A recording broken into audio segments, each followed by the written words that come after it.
Dahshat. Onasini urgan shaxs 5 yilga qamaldi. Sudda ochilgan dahshatli sir. U erkak emas, ayol ekan. Bugungi dasturimizda insoniylik qiyofasini yo'qotgan kimsaning qilmishi va uning ortidan ochilgan aql bovar qilmas haqiqat haqida so'z yuritamiz.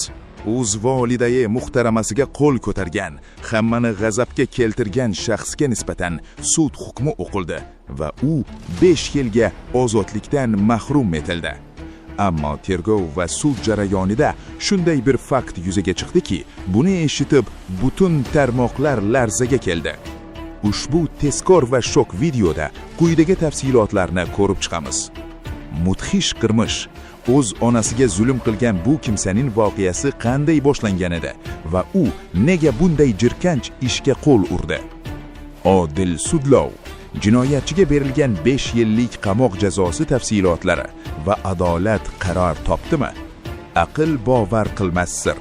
Hamma erkak deb o'ylagan, ko'rinishidan erkakka o'xshagan bu kimsa aslida ayol bo'lib chiqqan rostmi? Nega u o'z jinsini yashirib yurgan va buning ortida yana qanday sirlar yashiringan?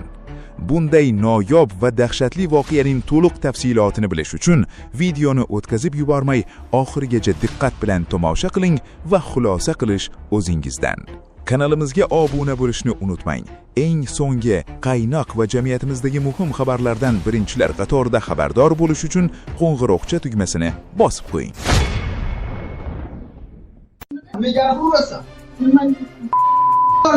Bir yarim hafta oldin onamdan ko'nglim juda qattiq ortib qo'ydim. Ijtimoiy tarmoqlarda tarqalgan ushbu video ko'pchilikning g'azabini keltirdi. Tasvirlardan ko'rishingiz mumkinki, fuqaro yoshi katta onaxonga tajovuzkor xatti-harakatlarni amalga oshirgan.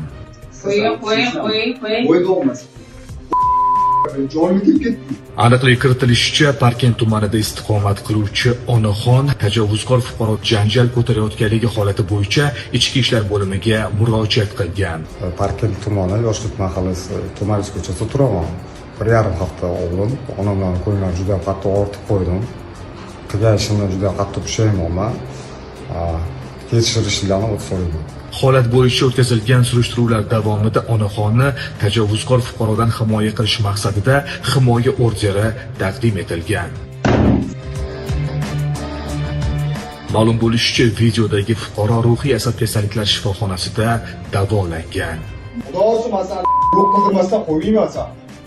Ayni vaqtda holat bo'yicha ma'muriy javobgarlik to'g'risidagi kodeksning tegishli moddalari bilan ma'muriy bayonnoma rasmiylashtirilgan. Holat bo'yicha qonuniy qaror qabul qilinishi uchun to'plangan hujjatlar sudga taqdim etilgan.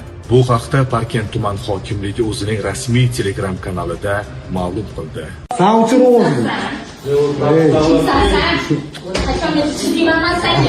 Oradan beriyle onu başarasını ko'rmay, gap so'zga qomaylik deb hamma narsani aytmay, gap so'zimni ko'chaga chiqarmay o'tirdim. Bo'lmadi. Shunda endi hozir 38 ga chiqqan bo'lsa, shuncha yillar davomida tuzuy bo'lmagan inson endi tuzuy bo'lmaydi.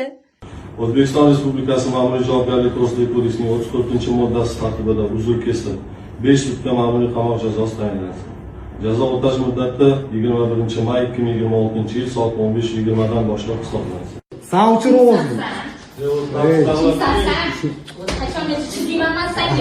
Biz jinoyat ishlari bo'yicha Parkent tuman sudidamiz. Ijtimoiy tarmoqda shov-shuvlarga sabab bo'lgan, onasiga nisbatan tajovuzkor xatti-harakatlarni amalga oshirgan farzandga nisbatan sud qarori e'lon qilindi. Xuddi artistlik Nodiraxon deganlar yorib oladi.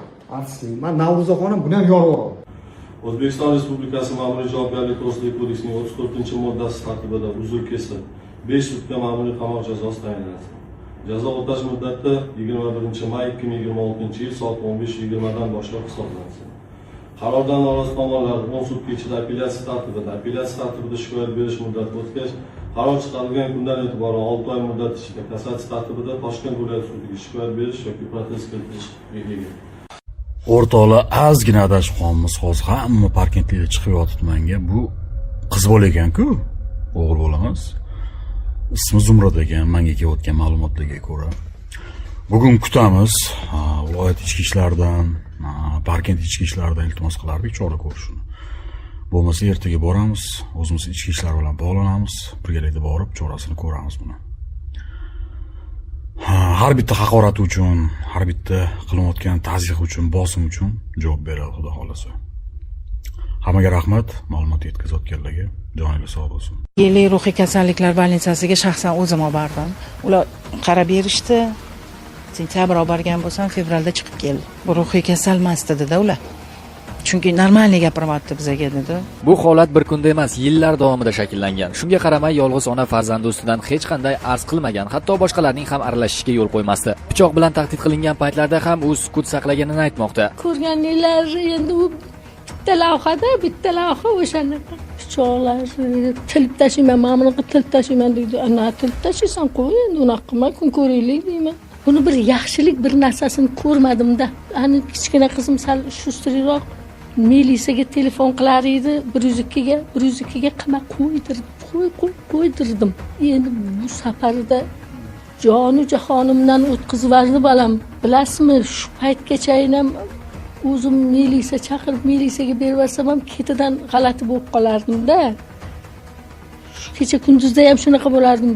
Bu oxirgi paytda rosa yomon bo'lib, quturib bir bola bo'lib ketgandan keyin rahmim ham kelmadi. Ikkala qizim turmushda, qizlarni keltirmaydi. Lekin ular nari tur, beri turdi, bir bola qilmagan. Yaxshi. Endi yeb ichar, bemalol hammamiz ishlaymiz, toparman, tutarman, unaqa bir nima yo'q. Yeb, ichib, kiyinib, yaxshi yurgan. Mana ba'zi bir odamlar misol uchun aytadi, "Ha, bir bola ta'sir qilgan." Hech nima ta'sir qilmagan. Hamma narsa aytgani qilingan. Buni endi o'zi shunaqa inson ekanda, endi bizani adasini majburlab o'g'il bola bo'lishga anaqa qildi. O'shanga ham bitta katta buqamiz bor edi, buqamizni sotib mayli deb qiluvdi, keyin musulmonga to'g'ri kelmaydi degandan keyin adasi aytdi, "Qo'y, endi boshqa narsa qilaylik." Mumkin emas ekan dedi. Endi shunaqa yaxshi xo'jayinim bor edi, qiynab menga kun ko'rsatmagandan keyin qizimni do'miga jo'natib yubordi meni. O'zlari u bilan qoldi. Kechqurun ovqat qilib qo'yardik, yeb ichib bunga olib kelardi. Kechqurun uxlatgan umuman qo'ymas ekanda. Uncha bersam, muncha bersam, unaqa. Yurakdan anaqa bo'ldi-da, keyin o'lib qoldi-da. Ijtimoiy tarmoqlarda video tarqalgach, ko'p o'tmay qiz qo'lga olindi. Sud esa unga nisbatan 5 sutka qamoq jazosini tayinladi. O'zbekiston Respublikasi Ma'muriy javobgarlik to'g'risidagi kodeksining 34-moddasi tartibida uzr kesib 5 sutka ma'muriy qamoq jazosi tayinlanadi. Oloyxon Hasanov, Oxunjon Normurodov jami.